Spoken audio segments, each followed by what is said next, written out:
Good evening, everyone. My name is Sam, and on behalf of Book Soup, I'd like to thank you all for joining us for tonight's event with Chris Stuck in conversation with Chris L. Terry, discussing Give My Love to the Savages stories. Tonight's event will end with a Q&A, and to submit a question, please use the Ask a Question button at the bottom of the screen. If you see a question on the list that you'd like for our speakers to answer, please click the like button, and we will try to answer as many questions as time will allow. And please also feel free to engage with each other and the conversation in the chat area to the right. We'll be hosting more virtual events in the near future, and you can learn more about them on our website by signing up for our email newsletter. You can follow us on social media at BookSoup, and you can also follow our Crowdcast page right here, as well as subscribing to our YouTube channel, which past events go up on. So we'll be hosting more virtual events in the near future, and you can learn, or I just said that, sorry. Our next event, I did things out of order, so I got myself upset. But our next event is this Thursday with Grady Hendrix discussing his latest novel, The Final Girl Support Club. And please support BookSoup and our authors tonight by purchasing a copy of tonight's featured book, which you can do by clicking the green button right below the viewer screen. It'll redirect you to our website where you can complete the checkout process, and it'll open in a new window, so you can do that at any time. And I will also share a link to Chris Terry's book as well, that Chris Stuck was just holding up.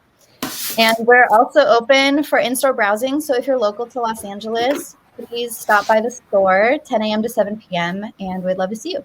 And with that said, let me introduce our guest for this evening. Chris Stuck is a freelance writer and editor living in Portland, Oregon. He earned an MFA in fiction from George Mason University and has been a fiction fellow at the Fine Arts Work Center in Provincetown, Massachusetts, the Callaloo Writers Workshop, and the Oregon Literary Arts Fellowship.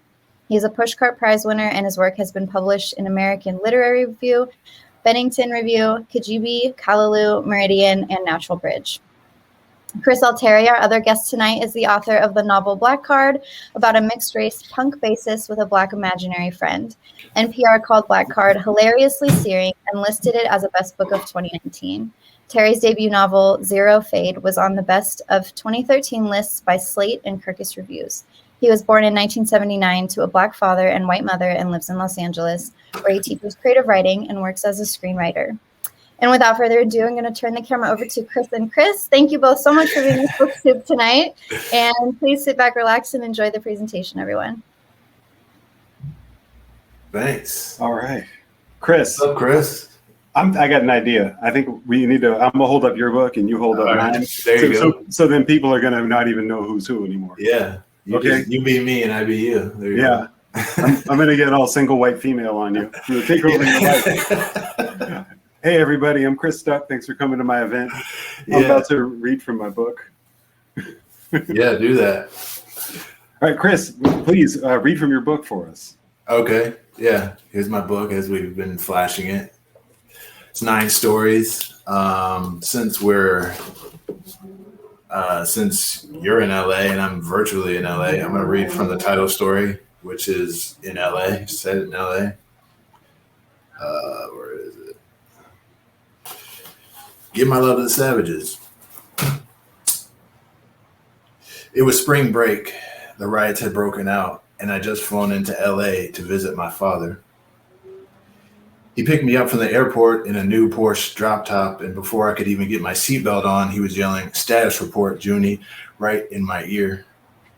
No, hi, Junie. I missed you, Junie. Hey, how you been, Junie boy? I hadn't seen him in a year. All I got was that crackerjack jury. Just let the cops off. It's a goddamn uprising. We were ripping east down the 105 by then, breaking away from traffic, and we could barely hear a thing. Pop refused to ride with the top up on any of his convertibles. It was California, for shit's sake. So whenever we got on the freeway, we had to shout just to be heard over the wind. He leaned in close, as he always did, and said, "Hey, dummy, you hear me?" I leaned in close and said, "Yes, dummy, I heard you."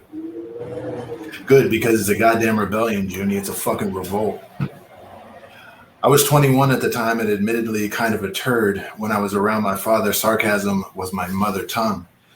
"Really?" I said. "A revolt? You're sure someone's not having a really big barbecue pop?" I grinned at him, pleased with myself, but he never took kindly to my mouth. He looked at me like I was a mental patient, his face shriveled into a scowl. No one likes a smartass. Watch yourself. As we curled onto the 405 interchange and a new tangle of cars appeared up ahead, I told him to save the riot talk. The flight attendants had told everyone on the plane before we landed, but he didn't want to hear it. He was still in a mood.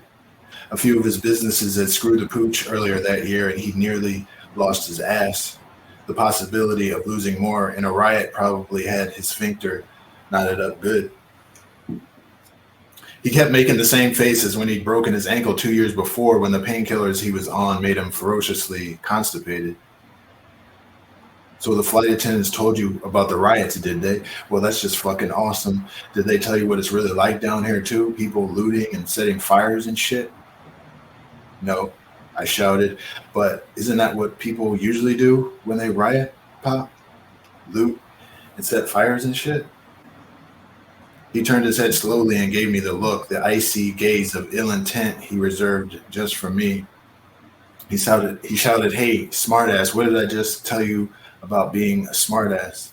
Naturally, when I opened my mouth to answer, he lifted his hand and said, "Shut it." That good? That's good, right? That was great. You can read longer if you want. I would keep listening. Oh, okay. Sure, I'll read another section. Yeah, read a little more. Read a little more. Right. Let me get back to where I was. Man. Okay, here we go. This is kind of the background of the story. He called me right before spring break, talking like a loan shark as usual. Just under the wind through the crackling connection of his car phone, I could barely hear him say, "You owe me a visit, Junie." "Oh" being the operative word. Pop always liked his favors returned to him one way or another, and clearly he thought he'd done me a solid by bumping pelvises with my mother in the first place. I spent every spring break working as cheap labor at one of his car dealerships, answering phones, changing toner in the Xerox, and generally acting like I was working without actually doing any work, which at that point in my life was a talent of mine. He was always quick to remind me that he, not my mother, was paying for my East Coast education. In his mind, I had to repay him with the only valuable thing I had at the time, the best days of my youth. Though I hadn't seen him in a year, much less talked to him, I didn't see any change in him whatsoever. He didn't look any older. He didn't look any wiser. He didn't look any less tan. If anything, he looked more like himself than he ever had. His hair was still long, bound into a glistening ponytail. He still preferred mercury-colored suits and white dress shirts open at the collar, and his jewelry, a pinky ring, a left earring, and a single gold chain, all sparkled as blindingly as ever, even in the haze-choked sun. The only thing different about this visit was what Pop was now calling the mutiny. It just started around 3 that afternoon, a Wednesday, while I was flying somewhere over the Southwest. From the air during my plane's descent, LA didn't look any different. It was the same sprawling mess I'd always known, the motherboard of downtown barely visible through the clouds. Everything seemed fine until we pierced the smog. I could see packs of tiny fire trucks and police cars in the streets, the odd blaze just beginning to grow. Something wasn't quite right, even for LA. And of course, now, Pop's sneaky ass was driving us right into it without any explanation.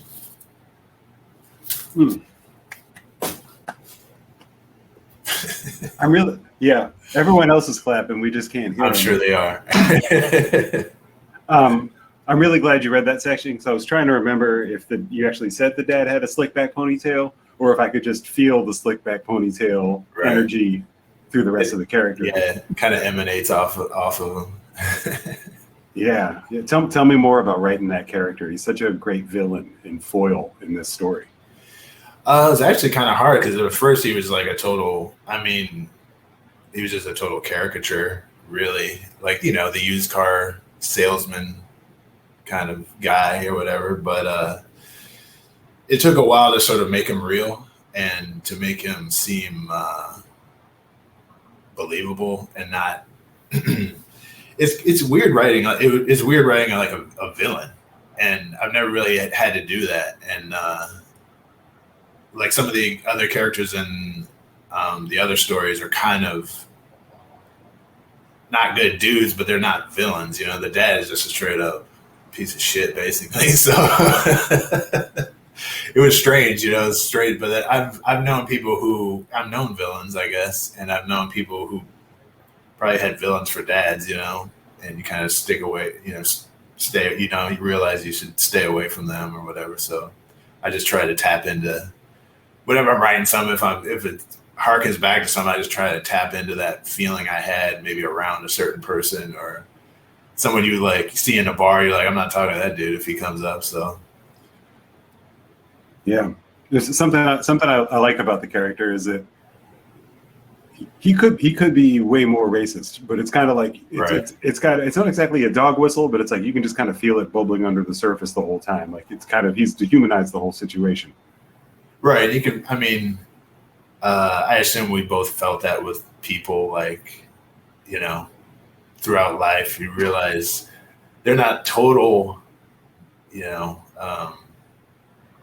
burn a cross in your front yard kind of people, but they're, you know, there's something going on there. You're just like, you're afraid if you scratch at the surface a little too much, what you're gonna find, you know. So yeah, I'm getting away before they have their second drink. Yeah, exactly. That feeling of just like constantly waiting for the other shoe to drop with some people. Right. And since, you know, people might not know what we are necessarily by looking at us. I know we've both been in situations where people thought they were comfortable around us because they didn't know what we were, and then they started dropping words that they shouldn't, you know. So. Oh yeah, the entire incognito experience. Yeah, exactly. Yeah. Oh man. Yeah. Speaking of that, there's 9 stories in your book. I think only 2 of them, the ones that bookend it, are the ones with mixed race characters. Right. Everyone else is like a black character who's kind of adrift in the world for different reasons. Tell me more about when you choose to write a mixed character versus a straight up black character. It just basically depends on the story. I've written, I think these are the only story, those 2, and maybe a new one I've written, are the only stories with mixed race characters in them, which is interesting. I never really, I don't think about it like that. It just whatever fits, I guess. And I guess I was lucky to grow up around my mother. My mother's black, so I was lucky to grow up around her family. So I was able to, you know, see what they went through, see how it matched up with my emotions. And then, you know, though I look like David Blaine or somebody, you know, in my skin, I'm like, I don't, you know, I might not look, don't feel maybe the way I look. So it's some people don't really realize that. And then they see pictures of like we talked about, like putting up pictures of our families on Instagram, and people be like, oh, wow, you really are black. You really do come from a black family. And I'm just like, I know I live in Portland and there's like nothing but white people here, but like when people do find it out there, it's very interesting, you know? So. Yeah. It's like, go ahead. Oh, I was just going to say, but just for those 2 stories, they just fit the stories. You know, the first story is basically about me pretty much, you know, I'd say about 75% of that story is about me. And then the last story, someone told me a story about a family member of theirs who was white, flew into LA when the uprising was, just as it was, you know, he flew in right when it was going off. Wow. But he was white. And as soon as she told me that story, I was like, don't tell anyone else that. We were at a writing residency. I was like, don't tell anyone else that story, because I'm going to write that. And I knew instantly he was going to be mixed, you know, so it just made sense to me. But yeah. But I don't know what you were going to say. I probably cut you off. Sorry. Oh, I was just thinking of some of the general stuff, like the questions. Yeah, like, why is that black girl your sister? Right. Yeah. Right. Yeah. Even the like. If I'm like posting or sharing a photo of my family, it's like, what am I trying to prove? Is this like, am I doing this just to prove something so people start asking questions? Like, and if I have to prove it, what does that say? Yeah, exactly. But that's social media. It's like you're asking that question. I mean, you're asking that question of yourself even when you're posting, like, you know, anything. Sometimes that's true. Like, why am I doing this? You know, like, what am I getting out of this shit? It is. It is existential. Yeah. Well, let's talk about was it Chuck and Tina go on vacation? Yeah. So this is a story to those of y'all who have foolishly not yet bought or read Chris's book. It's a story about a couple who go on vacation, and they're just kind of constantly, it seems like they're just going on vacation to flex on people on Instagram, and it kind of ends up being their demise. Tell me more about writing those characters and sharing that type of neurosis on the page. Right. Well, my partner and I, we like to travel, and when we can, and like I was late to social media, and when I got on it, you start to feel, it's like a new drug, and then you start to notice what it does to you. And I noticed certain things about social media and how people act on social media, and then especially with, when you go somewhere, you want to share like everything. But at the same time, I also wanted that story. That's why it's a Black couple. I wanted to be a story about a Black couple traveling, because we don't really get to see those kind of narratives a lot for Black characters. And I purposely, because my partner's white, right? So like I have all these decisions to make when I'm writing a story. I could write about two Black people. Hold on, I'm calling the root real quick. Yeah, man. This is how phones work now. Yeah, come on, bro.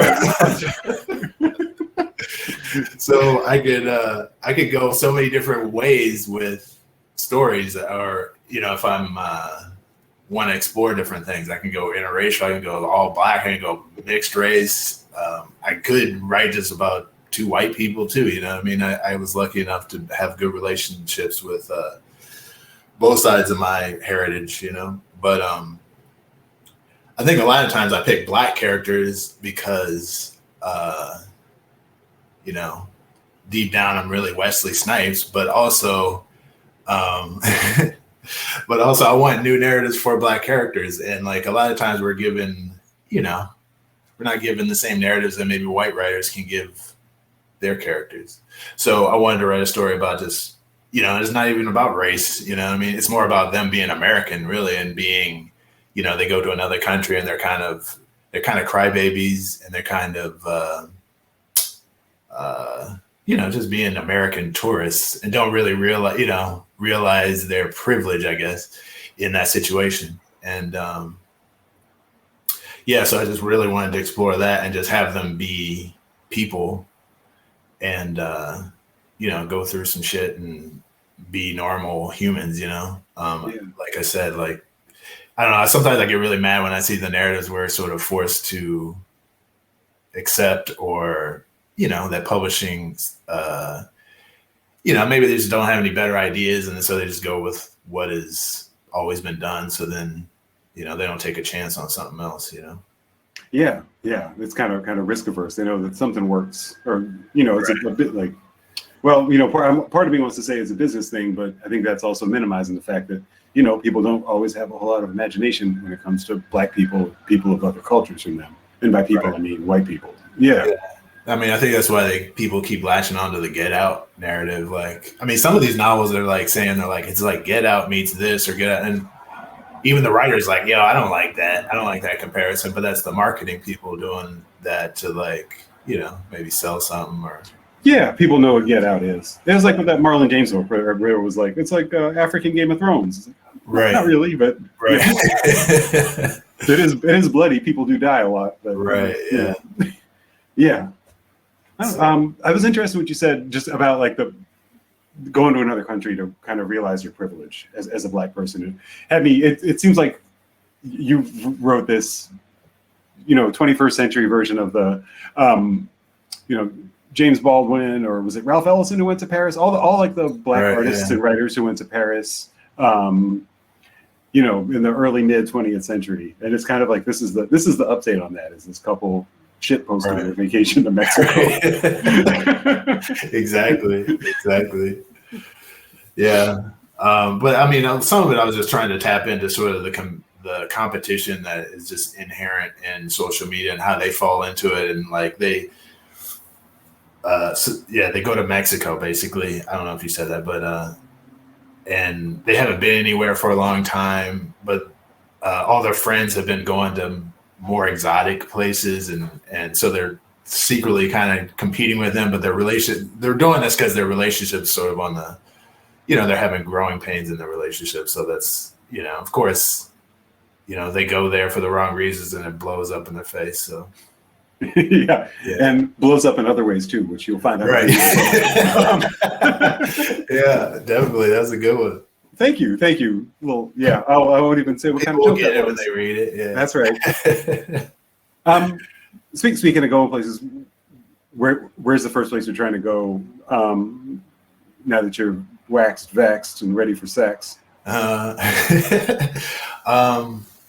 sure, really. I'm still not even sure I want to get on a plane yet. I'm sure it's fine. I mean, I know I have cousins and stuff. They've been all over the place, and but there were places I was supposed to go before COVID hit, and obviously that got, I think I was going to go down to Cali and go down there, and we were going to I think Mexico too, and so. But I don't know. Certain places are, I mean, luckily I've traveled, pretty far and wide, but I don't know if I'm going to certain places yet. You know what I'm saying? Sure. Yeah. Well, let's rewind a little bit then. How was writing during the pandemic, or what was your day-to-day like? It sounds weird to say, but it was kind of great. I'm kind of a hermit anyway. So, and I was lucky enough that this book situation hit kind of right before lockdown hit. And it kind of screwed me up, though, in one way, because I was going to supplement, my advance with, I was going to just start Ubering. I mean, I got a funky, fresh, like black minivan.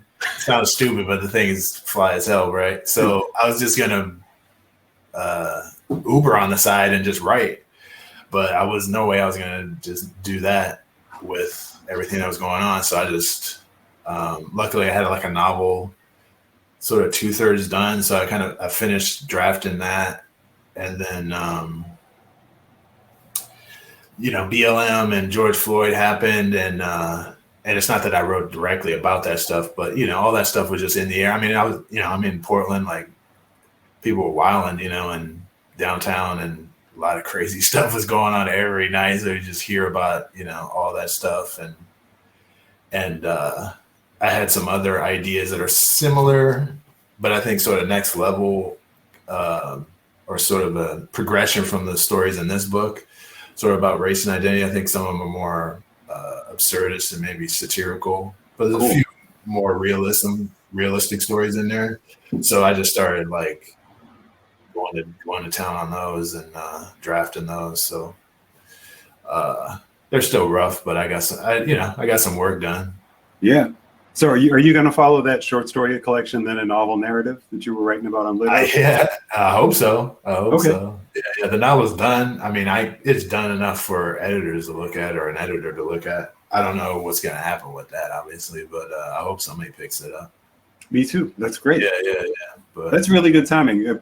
I feel like it's always like you got that sort of quiet time before a book comes out, and the thing you should be doing is trying to write a book. But usually, I mean, for me at least, I'm just bugging out and can't focus because I'm too stressed or excited. Right. I was lucky to have a lot of that sort of already mapped out by the time, like when I was trying to get an agent, and then when my agent was sending this book out, I had a long time, to work on other things or figure out stuff. So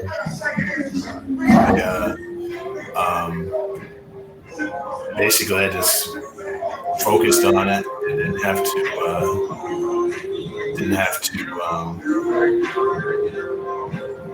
I don't know, what am I trying to say? That's all I have to say. Cool. I'm sorry about any noise. I live at a corner in a busy street, and someone with a motorcycle just stopped at the stoplight right there. It was like, it's all good. Yeah, that's cool. Yeah. So I'm coming to this as a novelist, and I'm interested to hear about what are your thoughts about how to fit together a short story collection? Like, what do you think makes for a good short story collection?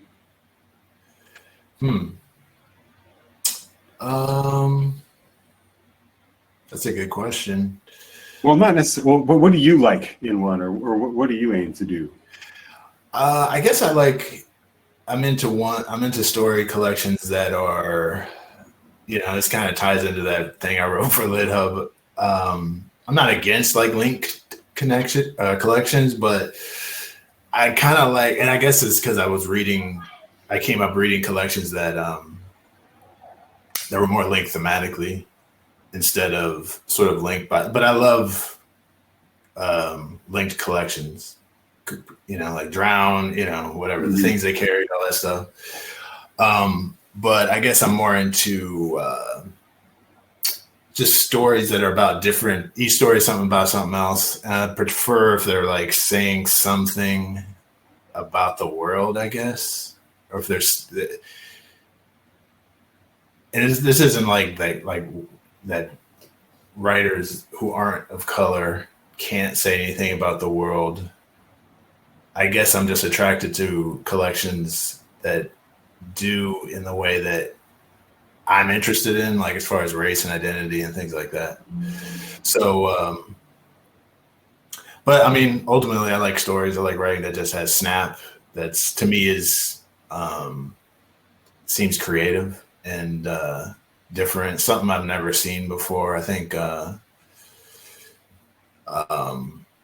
maybe it's just because I've been reading and writing for a really long time, but sometimes it's hard to find when I was first reading and getting new, books, like everything just seemed dope to me, you know what I mean? But then, once you're doing your own thing, and then you're like, maybe you're even a little competitive with people, you might, your secret hater might come out, even though something is super dope. You're like, I could do better than that, stuff like that.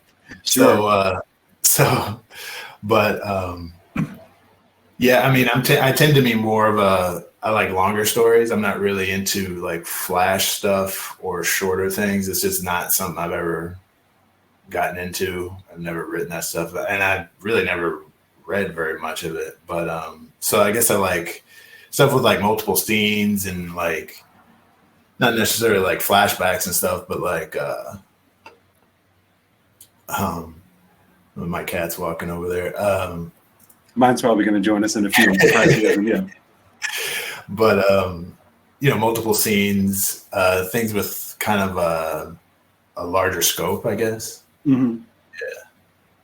I was listening to The Hissing of Summer Lawns by Joni Mitchell. I'm kind of getting into her music. I think my brain's getting mature enough for it now.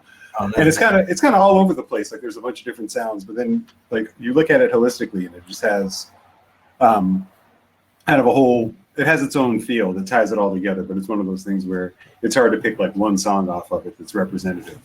And I was thinking, I like art like that. Yeah, definitely. Like, I mean, I grew up. I wasn't like some beat maker or DJ or anything, but like I was into records like from my early teens up through probably like my mid 20s. And just because I would be digging through my parents' records, and I would find like samples of, and then I'd actually get into the original albums, and just how, just listenability of any kind of album. Like that's the way I want a collection to be. Like I want it to be, I don't want any filler in there. I don't know if I accomplished that with this book, but I don't know. You just want bangers, front to back, basically. And I think that was a lot of what I was dealing with, just learning to write. Like I wanted to be. There's an idea like you're waiting for your turn or something like that, but it was that, but I was also like waiting to be as good as I wanted to be, I guess. And because I had an idea of like, I want to be like as dope as that person, or like that, write something like that. Not exactly like that, but something as good or something, you know what I mean? And for a long time, I was just looking for ideas and trying to find, stuff I've never seen before. Like the title story, as soon as my friend told me that story, I was like, I'm writing that shit, you know what I mean? And then but it took me 10 years to actually get it right, like. it took me a long time to write that story, just because I'm not from LA, and like I remember the uprising and seeing all the imagery, and from Rodney King, obviously the original Spark, months and months, then the trial, but then the actual day, and like Reginald Denny, and so I had to do all kinds of research, and I actually wonder how people who actually know LA would feel about that story, because I had to make stuff up, and then I had to be vague in certain areas just so, it was in '92, so like some people weren't even born then, you know what I mean? So like things are different, but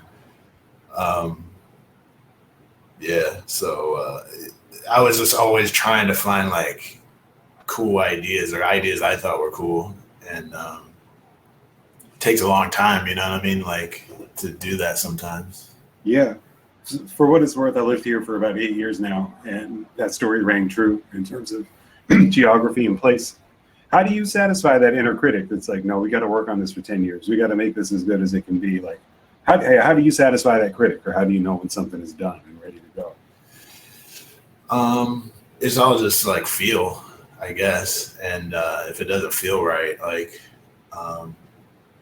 I don't really write like a full draft and then go back through it, and like some people write like a first draft, just like get everything down that they can think of.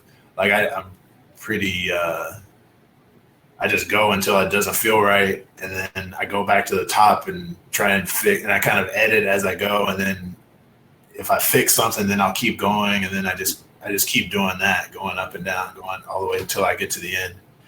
And so the end of the first real draft is probably like 30 drafts or something, you know what I mean? So, but as far as knowing when it's done, I don't know, you just get a feeling. It's not like, oh, I know, I don't know. It's not like, okay, I've done 35 drafts, it's done. It's like, it's just like that story had so many different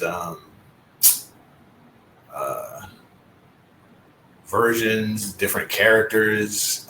At one point, not to give anything away in the story, but like at one point, it just didn't have any narrative drive. And at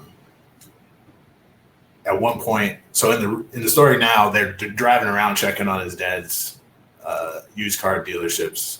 And that's kind of, I realized I needed some sort of narrative drive. Originally, I had the father just drop him alone right away, and I just like painted myself into a corner, because then he's like, he might as well be in the closet, you know what I mean? There was no one around, and then I tried to introduce characters, and it was just like, man, this is just total static, you know what I mean? It's not, nothing's happening. And then eventually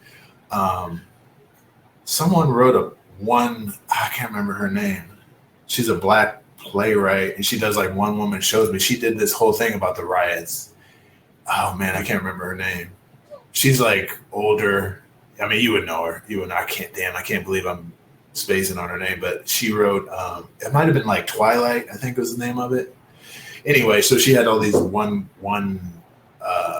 act or one person sort of plays centered around the uprising.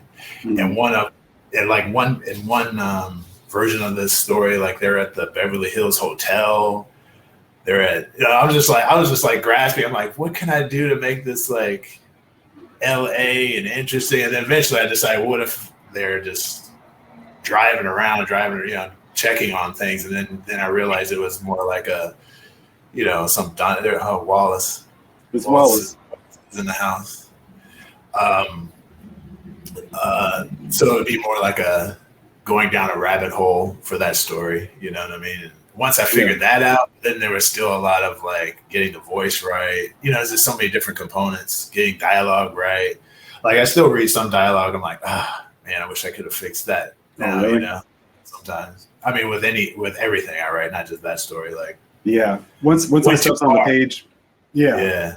I usually don't revisit, because that feeling doesn't go away. Yeah. That's funny what you said about the dad dropping him off. I picture the beginning of that video game Contra, where the guy just drops out of the sky. He's got like running through the jungle shooting at people. Contra was the shit. That was the best. Yeah, what was the cheat code? Up, down, up, down, down. Yeah. So that is tees up my last question really well. And since this is among the last question, I do have a lightning round I wanted to do after as well. But everyone out there in the audience, I'd love some questions from you. Put them in the part where it says ask a question, be nice, please be nice. And we're going to be ready to take questions from the audience in just a couple minutes. And there's Chris's, a link to Chris's LitHub article that we've been referring to. And above that is a link to my book. Yeah, last question, I was curious. So you're like old enough to rent a car. You're like at least 25 years old. What's it like bringing a book out into the world in your 40s? It's pretty crazy. It took a long time for many reasons, but I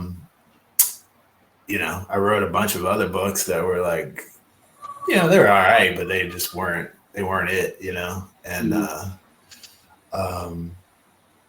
there's a lot of searching and finding yourself and learning how to write. I think I used to feel like just because I'm writing that it's gonna be good, like something's gonna happen, and I'm not saying like I'm just moving everything around and I'm an engineer over here, but like there's partially that, like I had to learn how to analyze like other people's writing, figure out why that worked, or what is it about that book, that story that I like, and why do I think it works, and then try and replicate that, or maybe figure out ways to do it in a different way. So, learning technique, things like that. And then just believing in yourself. A lot of writing is just believing in that you can do it, believing like, that you got something that you could say, and, I'm dope too. Just because they publish a book doesn't mean they're doper than me, So, but it doesn't feel like too late at all, when I was young, I mean, some people probably in the audience probably know I was like, I wasn't that focused, and I was sidetracked by certain things. Sure. That's Cheech and Chong decades there. So, I had to figure that out, and then, just be focused and really want it, and, travel and see the world and become a more, I guess, deeper person.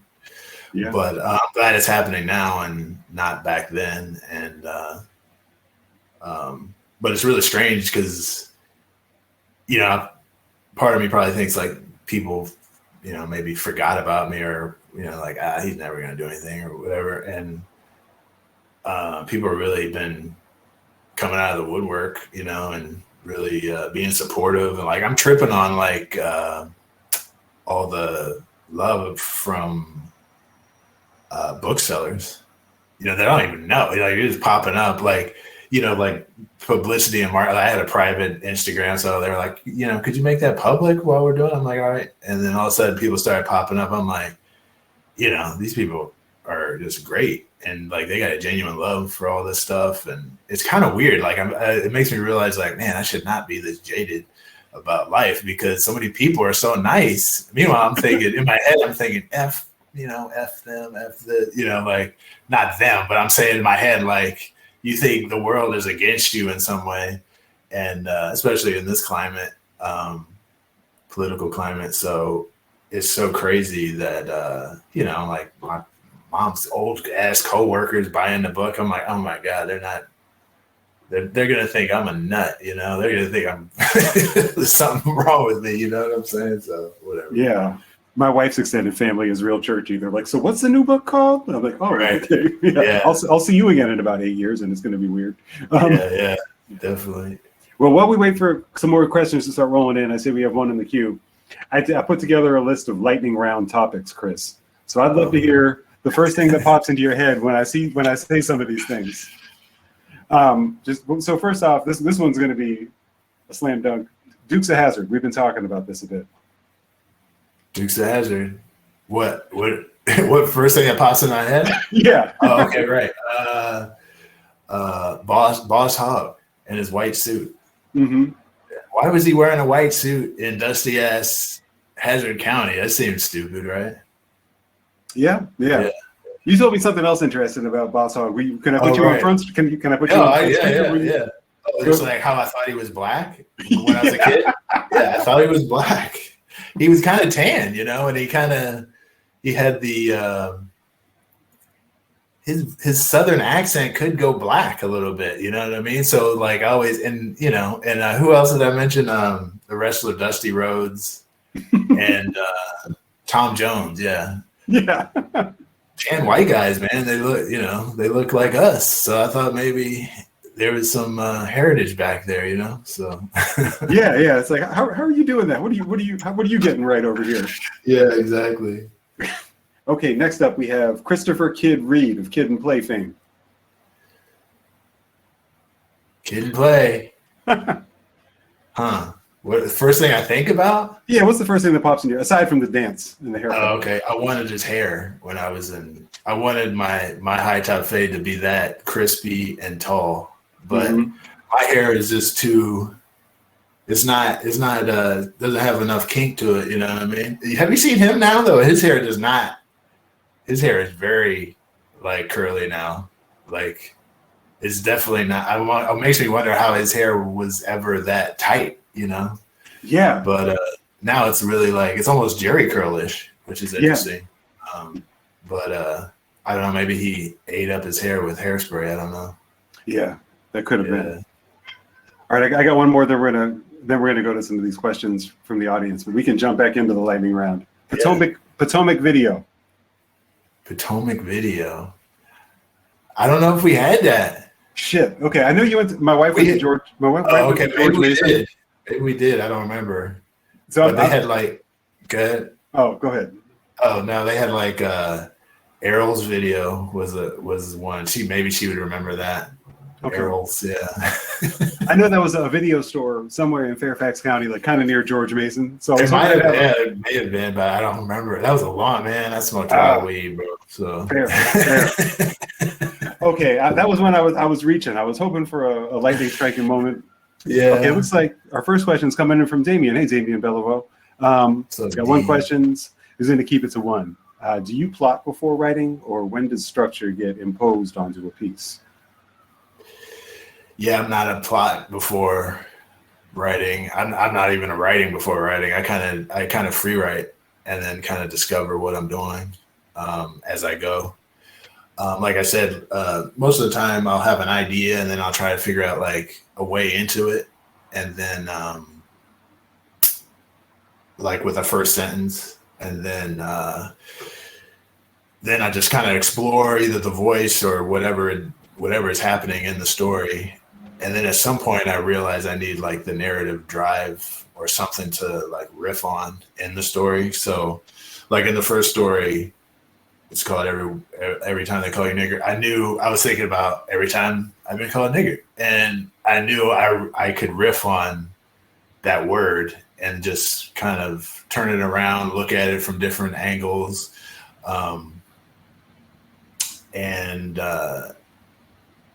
Usually at some point I figure out the scope of the story, and then like every story for me needs like a frame to it to make it complete. And so plot just comes out of me trying to figure out what the hell I'm doing, really. But I do have to move things around and figure things out sometimes. What do you mean by a frame? Tell me more about that. Well, like I don't feel like, maybe that's how I know when a story's done. I learn a lot by doing these. I never talk about writing. I kind of don't like talking about writing. So when I do talk about it with somebody like you, it makes me realize certain things. But I think when like the first story, the narrative drive I realized was every time the character's been called a racial slur, but then also while I was writing it, I was like, where is this going? What is the frame of it? And I realized it was going to be basically my life up until the point I wrote that story. So I wrote that story when I was 43, and I took it all the way up to when that character is basically 43. But the character verged up, he split off from my life because I needed to make some stuff up at some point. And I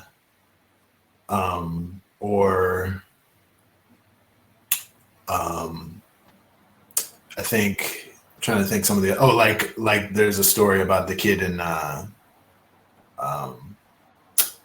witness protection. And I knew it was going to be like just to be that first sort of semester. You know, it's like when you're at school, and basically the kid starts school in a new place and he finds a new friend and they become close. And at some point I knew, and it's a story about a lot about identity. So I knew it was where it was going to end and how, it's hard not to give away the whole story, but like how I knew how it would end because it's that first beginning of, I knew it was just going to be the beginning of his starting that first sort of few months of school and just how that would feel. So basically, yeah, I just get the scope, and if it makes sense to me and it works with the overall story, then that's when I know I got a story. But if I can never find the scope, then that story probably never gets done. It's like the basket you can pour it into almost. Right. Yeah. Not that I'm going around pouring things into baskets. Damien also wanted to know, how did you decide on the order of stories? How do you choose that? I think Damien's working on a short story collection right now. Oh, nice. Like the first story, just because it's such a bold story, I knew that was going to be the first story just to catch. I knew it was going to turn heads. Just by what it's about, and even like I knew by putting the N word in the title, like mofos were going to be like, what's this, you know? So I knew that was going to be the first story, but I actually had this book arranged in a different way than it is now, and my editor convinced me to shuffle some of the stories. The story that's about the guy who wakes up as a penis one day, I had that buried in the collection because I was scared, I guess, that readers wouldn't be able to deal with that story too fast or too early in the book. So they needed like a few warm-up stories before they had, you know, a talking penis basically narrating a story. So I mean, that worked for Philip Roth for decades. Yeah, exactly. But like, I didn't have the confidence yet to be like Phil, you know what I mean? So fair. But also if certain collections back in the day had, and also no, I wanted the biracial stories to bookend the book. But also the second to last story is the longest story. And that was kind of a thing short story writers used to do back in the day. They'd have like a bunch of stories and maybe like a novella and then a last regular story. And that was me sort of going, I can't think of what books do that, but I remember books used to do, some authors used to do that. So yeah. I think Rion Scott did something like that with his. Yeah, he did. It's Special Topics, I think. Is that the long one in there? Yeah. That sounds right. Yeah. But yeah, he's dope. Yeah. Tell me more about gardening. Isn't that you? I see I'm on your Instagram. It seems like you're growing vegetables and stuff. Yeah. Tell me about this. That's cool. Yeah. It's not anything I ever thought I'd be into, truthfully. You know, you grow weed in your 20s, you start to learn how to grow some stuff, and then you get older and you start you got a yard maybe, you start wanting to grow. You know, some of it was just me wanting to figure out how to grow stuff and how to do it. I don't want to like get too deep into like, you know, organic versus synthetic gardening and stuff like that. Let's just say I grew some things synthetically before. And then as I got older, I learned about, you know, organic gardening and how that works. And, you know, I make compost. This sounds weird as hell, man. No, this is interesting. This sounds weird as hell, but I'm totally into gardening, man. It's crazy. It's crazy. I like hearing about other like process intensive stuff that writers do, because I think the two are linked. Yeah, definitely. I think it's for me, it's just about, you know, learning about stuff and figuring out just how stuff works. I think my oldest brother is a mechanic, and my brothers are way older than me. Like the closest brother to me is 10 years older than me. So my oldest brother is 15 years older than me, but we all grew up together. So like when I was born, my oldest brother was 15, you know, he was like mid high school. So, and he's like the opposite of what people think of certain black dudes, you know, which you would have experience with being into the whole punk thing. Like he was into you know, the black dude, he's into rock, he's into Harley Davidsons, he was into, building cars. So in the basement of our house, he was putting together motorcycles and stuff. So I would see him tinkering with stuff and like taking things apart or buying a motor, then buying a frame from his buddy and then putting them building bikes. And he taught me some stuff. So I guess I've always been kind of like, I would tinker with things. And I think that's what writing is. It's just, that's all I'm doing, really. I'm like a little kid, just like doodling basically with words, and until something makes sense. And then I run with it. And then, but I think I learned a lot by watching my brother and his friends, like trying to build stuff from junk and then making it look nice, you know what I'm saying? So, yeah. But as far as gardening, sorry, I went off on a tangent. As far as gardening, it's just another. I had some people who, I'm in Portland, so I would run across people who grew all kinds of stuff, and they taught me how to grow things organically, and how to do it a natural way instead of like using chemicals and stuff. So I don't know, just got into it. Like my partner Lisa and I, we watch more gardening shows than anything. It's like, look at me, I got an Ohio Players shirt on, I'm like into gardening, you know what I mean? So hey, you know what, there's a funky worm connection right there. Exactly. If you could see all the worms in my compost bin, man, it's so beautiful and disgusting at the same time. It's beautiful. I believe it. Yeah. That's art. When I was about 20, I had a hippie roommate, and we lived in the top floor of a house, and he really wanted to compost, but the woman downstairs, his dog, kept eating the compost pile. Oh, right, yeah. So then I remember he took like a big soup pot and tried to start compost on our back porch in the soup pot, in the stainless steel pot. And I remember, he didn't sort of sat there for a couple of weeks, then I bumped into it, and it just like kept wiggling. Oh, right. And it was just like an entire nasty layer of maggots. It looked like it had a pile of maggots in it. It was fascinating and disgusting. Yeah, it's pretty cool. But once you get into it, you use your kitchen scraps, obviously, and stuff like that. And stuff, just all kinds of nasty stuff is in there, man. That's cool. Yeah. Well, we have another question from Rav. Do you think you'll still write stories now that you've finished a novel? Saying that a lot of writers leave behind the short form once they write something longer, or do you still have the love for short fiction? Like, how does that go? I wrestle with that question a lot, because like the book isn't done, but I got another collection pretty much mapped. It's all drafted. It still needs work. Wow. But after that, I've been thinking like, man, should I? And some of it has to do with just the business, like what I wrote in that article on LitHub. Like, they don't really want story collections, man. They just don't.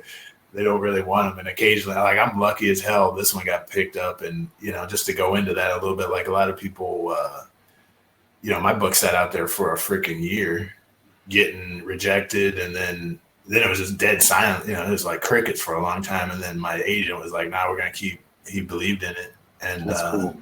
And eventually it hit. But I was getting like a lot of you start to get the vibe that like, this isn't what they want, bro.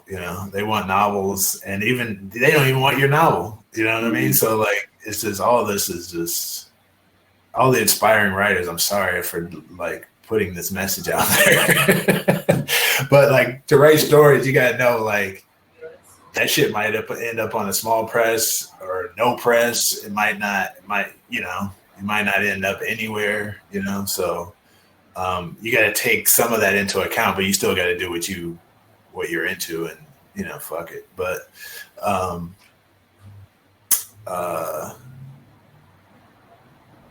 I always like stories. If that's the thing. If I get a story idea, I'm on it. That's just what I'm into. Novel ideas are just so big, and in the novel I wrote, I thought of it like just a big story. I didn't think of it as a novel.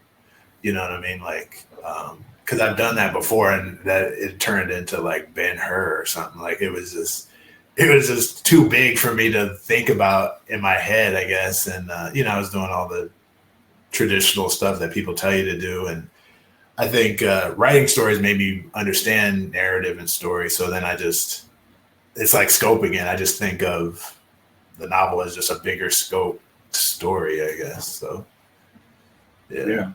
I think I think if you think of a novel as a novel, it's easy to kind of melt your brain. You got to kind of break it down in some way. And also break it down into parts, and then What were you gonna say? Oh, I was also thinking about the inner hater. You also have to like take this weird leap of faith and believe in yourself while still like being neurotic enough to try to make it good. It's a lot. Right. Yeah. Yeah. Definitely. Definitely. The inner hater is very important. Yeah, spite is a powerful motivator. I told my students. Yeah. I mean, as long as you keep it in check and don't like really become a hater, don't sip the haterade, But yeah, it can be a motivator. That's good. So we're almost out of time. We have time for another question or two if anyone has any. And Chris, while we're seeing what else pops up, I was curious. Who have people told you that you look like? I feel like this is a multiracial thing that happens. I said David Blaine, right? Somebody said I look like David Blaine. Is he a magician? I gotta Google this. Yeah. Okay. And I'm like, I don't even look like him. Like a lot of people thought I was like, some people thought I was Jewish. I haven't gotten any necessary like, oh, you look like the David Blaine one stuck out, but that's weird. Yeah. In other kind of like I was in Argentina once. They thought I was Brazilian. Even here in Portland, someone thought I was Brazilian. I don't know why.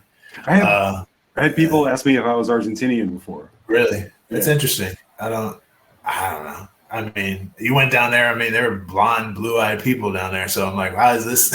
I mean, there's all, shapes and sizes and shades. But, I mean, and someone thought I was Algerian once in Japan, which was weird. I've gotten Italian, Asian, all that. Yeah. Cool. Black folks know what I am, though. I don't know how. They just recognize it, and then they must have a cousin that looks like me. Yeah, we know how to find each other in a cool world. Yeah, exactly. Well, as we're winding down, everybody, let me give my love to Savages by Chris Stuck. This is in his new book. This thing's not even a week old, or about a week old at this point. Yeah. 9 short stories. The title story won a Pushcart Prize, so it's in the anthology, maybe the most respected short story anthology that comes out every year, the best of the year. And there's 8 other bangers, slappers, and everything else in here. Selling it. Good. Just keep it rolling. What about this one? This one's pretty dope too, Oh, this isn't about me, man. No. Whatever. So anyway, my name is Chris Stuck, and you need to buy my collection. There's a story in here called This Isn't Music. It's about a kind of snobby dude who has to move back to his hometown. He's black. He's in a primarily white hometown. And he's just he's embarrassed to be back, and he's covering that embarrassment with thinking he's above everything. And he's having an affair with his ex from high school, who is the only other black person in his school, I believe. And there's a cool kind of contrast between the characters and their comfort levels in different spaces and who they're allowing themselves to be. And it ends on a really cool kind of ambiguous note where you see something, things are coming at them, and it feels metaphorical, and the image is really strong. And that's one of my favorite endings of a story I've read lately. It's one of my favorite stories I read lately, but the ending really struck me. That's just one of 9 in here. What else? Are we doing a pledge drive? And if you order it now, we're going to send you an NPR tote bag that has one of those black and white cookies from delis in New York on the side. Yeah, there you go. And we're going to send you 3 different types of hair oil, so you can see just what works for your texture, whether you're like a 4C type of person or a 2B or B2. Right. I'm fucking up now and talking about vitamins. Jerry Thompson says, great conversation. And I think that might have been his way to kind of play us off the stage. That was the vaudeville cane, if you will. Yeah. Sandman Sims. Yeah. Well, Chris, thank you so much for talking to me. Good talking to you. And thanks for putting a great book out into the world. And thank you to the kind people at Book Soup for hosting us on the internet. I'm looking forward to coming into the store again now that I've been vaxxed up and everything. Yeah. Yeah, I can find some books. Thank you both so much for being with us tonight. It was such a great conversation, and congratulations again, Chris, and looking forward to hearing from you both in the future. So thank you everyone for joining us for this conversation, and please support independent bookstores, support tonight's authors, buy the book at the green button if Chris didn't sell it enough. So everyone have a wonderful night, and we'll see you soon. Bye, y'all. Thank you. Take it easy.